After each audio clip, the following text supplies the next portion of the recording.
Hi, welcome back to Parenting from the Trenches. I'm Dr. Amy Alamar, and this is our 12th episode. We are very excited to have our guest, Dr. Jen Thompson, joining us today. We're going to be talking about body image and eating disorders for your tweens and teens. So thank you for joining us. If you think this topic is of interest to friends, please do share. And you can always join in the conversation through our comments on Facebook. And also you can join by subscribing our newsletter at Yellowbrick.me. We're excited to have you with us. Please help us welcome Dr. Jen Thompson, psychotherapist. We're so thrilled to have you, and actually for you having us here in your office here in Canton, Connecticut. So, we're talking a lot recently in the news about the Olympics, and I was struck by an article in the Straits Times actually about a figure skater who suffers from anorexia, and then I went on to look at some related articles and saw, about gymnasts and dancers, and, this is something that plagues athletes, but also plagues our everyday teens and tweens, and so clearly there's a balance of nutrition and, fitness when it comes to being an athlete. Mm-hmm. But when it comes to, what we see as lay people, right, and we watch, and then celebrities, how we develop our own body image can be striking. And can you talk to us a little bit about that sort of generally? Sure. I mean, obviously what you just stated, there's challenges, right? How do we promote a healthy body, a strong body, but it doesn't have to look this certain way. And I think that is a challenge for athletes, for dancers, for skaters. It's probably more a cultural shift than anything else, because I don't think there is a way to do that both 100%, to have this like real thin, athletic, strong body.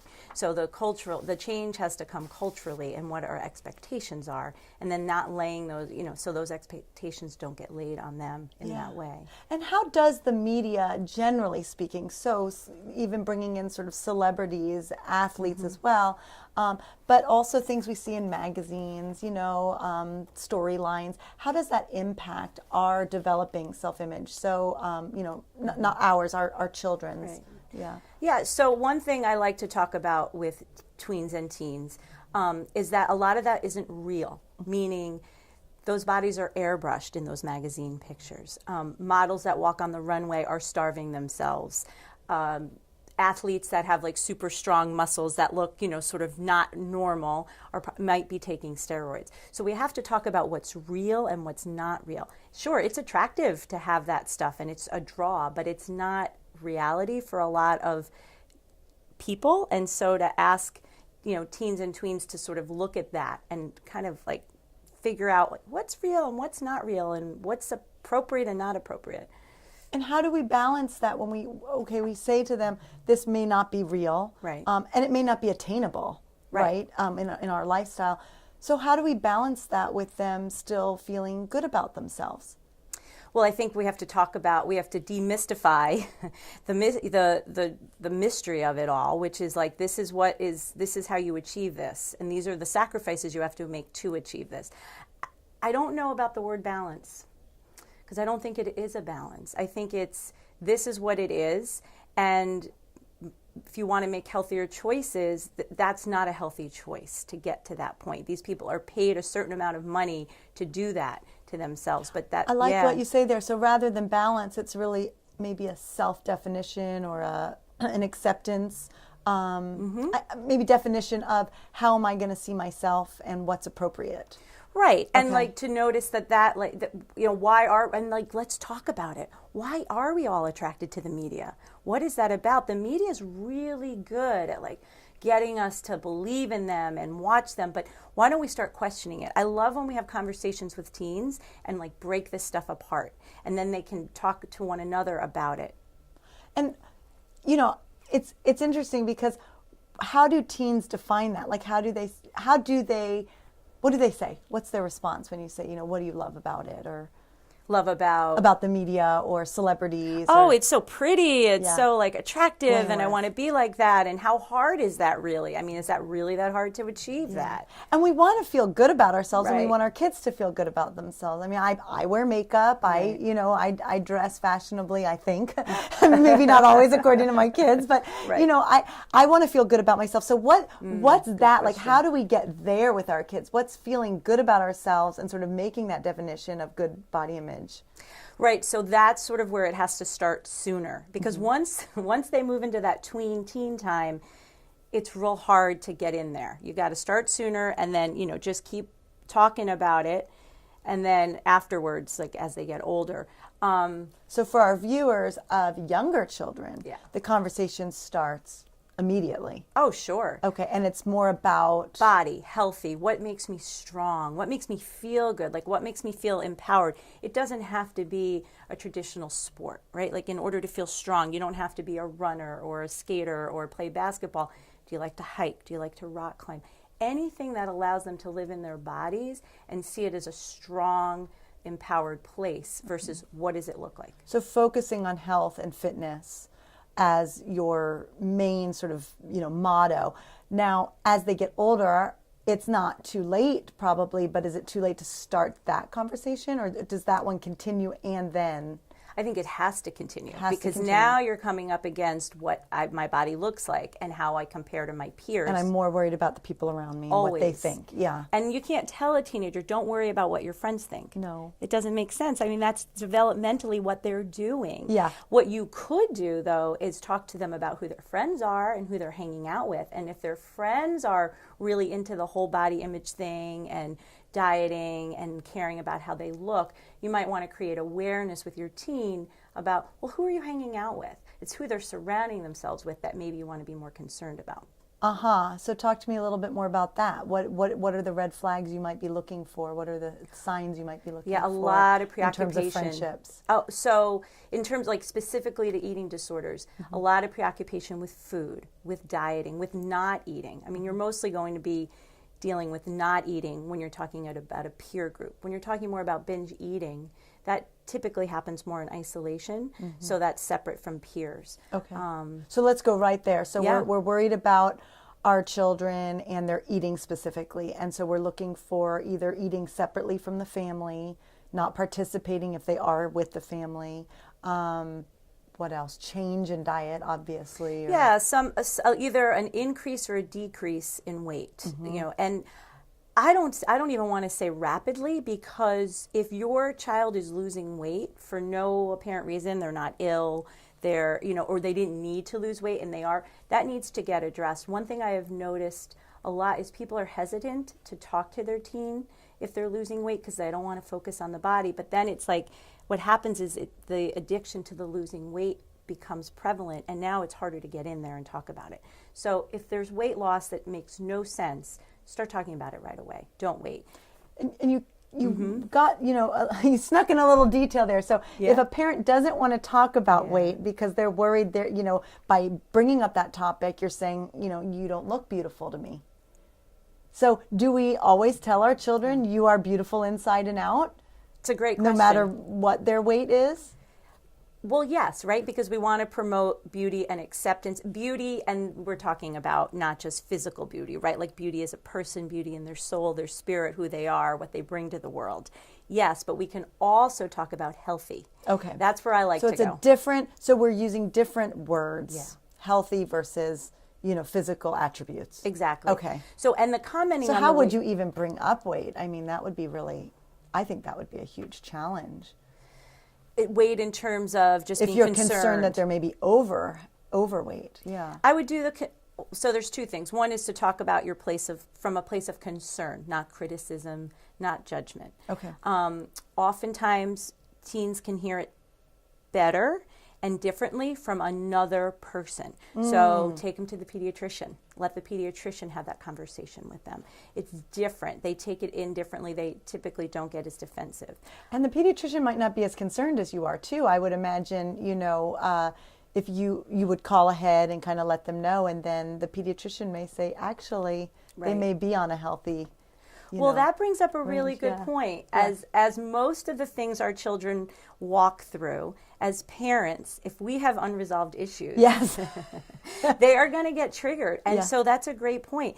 If you as a parent have had a history of eating disorders or body image, and now you have a teenager, it's figuring out what's really going on with them versus what might be getting re-stimulated in me that I need to look at. So maybe run it by the pediatrician, run it by a few people before you address it with your child. I think that's a great tip. I also think you just bring up, your own unresolved issues, but I think modeling with so many things in parenting is important. And so if you don't eat healthy, but you manage to have, a nice looking body, or you don't care and you don't have, whatever it is, but if you're not eating well, how can you expect your child in the same home to learn good eating habits? And it doesn't mean we all have to be like supermodel eaters, we actually don't want to be but, either, right? Because we don't want to teach that to because them, right. we all, have our own weaknesses, but to show how we deal with them too, maybe. I know for me it's dessert. We have dessert every night. And, but when I started eating it with my kids, I started eating it smaller, like in a ramekin, versus when I used to eat it after they go to bed. And it was, I don't even want to tell you how much ice cream was in that mug. But yeah, right. So I think sometimes modeling it and doing it together, it's sort of an adventure together to try these things. And so if you're not already eating well, what are things that you could do? Are there resources? You could hire a nutritionist, but are there resources that people can find there's tons pretty of readily? Stuff now. I mean, even apps, right? There's some apps you can put on your phone, and they'll tell you the carb, the carb content, the fat content, the calorie content. I mean, if you don't know how to do those things, then you obviously need to learn how to do it first. But yeah. Now, so often I think people assume this is a female issue, and I think it is heavily a female issue. However, boys suffer from eating disorders, and boys suffer from body image issues. So can you talk to us a little bit about that? Sure. I think that gap that used to be there, females, males, has actually gotten really interesting. Yeah, there's really not too much of a difference anymore. Anorexia is still typically more female than male. Okay. But bulimia and binge eating disorder is pretty much the same between boys and girls. When it comes to body dysmorphia, which is sort of distorted body image stuff, boys, the one difference is boys do more, it's called muscle dysmorphia, that whole muscle thing. Well, there's images of men, have to be, look like this. There's an expectation out there, which is highly unachievable, I would imagine, for a young, adolescent. Right, exactly. Very unachievable unless they'd like to take some steroids or something, which we obviously don't want that to happen. So, but that would be more common amongst boys than girls. But otherwise, it's pretty common. I mean, that's sort of the good news is we're talking about eating disorders. We're talking about it. There's research, there's money, there's treatment modalities for all different things. The bad news is we're still talking about eating disorders, that the prevalence is greater than it was when we first started talking about it, that the gap between boys and girls having eating disorders is closing, that there's more across ethnicities. And so that part of it is alarming, along with all the comorbid, disorders that come up with it. So and now what is that? So comorbid. It's a mouthful to say. It's actually when you have more than one disorder together. So we're not just treating an eating disorder anymore. It's eating disorder and self-harming. It's eating disorders and OCD. So that's really coming back to the emotional side of it. Yes. So it's a physical concern, obviously, if you have an eating disorder, but there's also this shaming or, self-loathing maybe that comes with it too. And so there's a lot of... There is. I think that the comorbidity that we're seeing is telling us that there's, like what you said, there's more than just a physical component to an eating disorder. There is a behavioral, there is a social, there is emotional, there is a physiological. They're starting to do all these brain studies to see about addiction, because essentially this falls into addiction, right? Well, it's behaviors, right? It's things you can't stop. Right. Now, and we're seeing eating disorders on the other end of the spectrum too. I would imagine you're seeing overeating disorders as well. You call it binge eating. I always associated binge and purge, but I imagine you see just overeating as well. Oh yeah, sort without of coping the purging mechanism, right? Yeah, without the purging. So then you'll have like a person who is engaged in bulimia is binging and purging to kind of compensate for the binging. So their bodies look like, really healthy, normal kind of weight, but the way they achieve that is not a healthy way. So that's another red flag to look for, is that binging, which, eating so much or eating sort of unhealthy foods or sneaking maybe. Sneaking foods, going to the bathroom after a meal. Okay. Right. Good tip. So thank you so much for tuning in. Again, we are with Dr. Jen Thompson. She's a psychotherapist, and she specializes in body image and eating disorders and addiction. And we're going to take some time to go to audience questions. So we have some questions that have come in from our audience, and I'm going to ask for your help in answering them. And thank you so much for sending in questions. If you have any while we're chatting, please do just comment along in Facebook. So Chrissy from Florida, thanks Chrissy for tuning in. My question is, are eating disorders by any way genetic? If I have had an eating disorder, is it more likely my child will develop one too, or is it a learned behavior? That's a great question. Research is showing that yes, there is a genetic component to eating disorders, as there is with addiction. It is a combination of a learned behavior, but it's also a condition. It's a medical condition. There are pieces of it that are not learned. They're just part of our genetic makeup or our physiological makeup. So there could be tendencies toward it. Sure. Would you recommend that if you've had an eating disorder to just be, generally parenting advice is be open and honest. So would you share that experience and kind of as a lesson learned? Or would you keep that kind of mum and hope that your daughter does or your son doesn't inherit it? I think education is so valuable for our kids. So as they get older, if it's something you feel like they can handle and listen to and not feel overwhelmed by, then absolutely. From an education standpoint, here's something I've dealt with, because I want you to know that this is something that you may have to be more aware of than your peers. Right. Because it's in your genetic makeup. Right. So you want them to be more aware of it. Yeah, so Okay. having a conversation is a good idea. Okay, great. Gloria from Wisconsin. Thanks, Gloria, for your question. What steps can we take to ensure our children are not bullied into thinking they are too fat and start skipping meals? You can't control what other people are going to tell your kids. Right. So all you can do is really arm them with information. And it sounds like talking to them about being fit and strong is some advice. Any other tips on that? Just start early, and be careful of your own preoccupation with food and comments that you might make. We do it so subconsciously. I notice I even do it sometimes with my friends, and it's like, oh, wait, what did I just say? So what's an example of that, maybe? Oh, gosh, I just ate so much. I can't have dessert tonight. Or, I punishing yourself. Yes, that's Okay. the punishment. The talking about it, the preoccupation with your body, or oh, my pants were a little tight today, like just let all that go. Let it go. Yeah, or don't do that in front of your kids, like take that somewhere else. Yeah, that's interesting. Okay, because I'm sure there's a lot of that self-talk going on.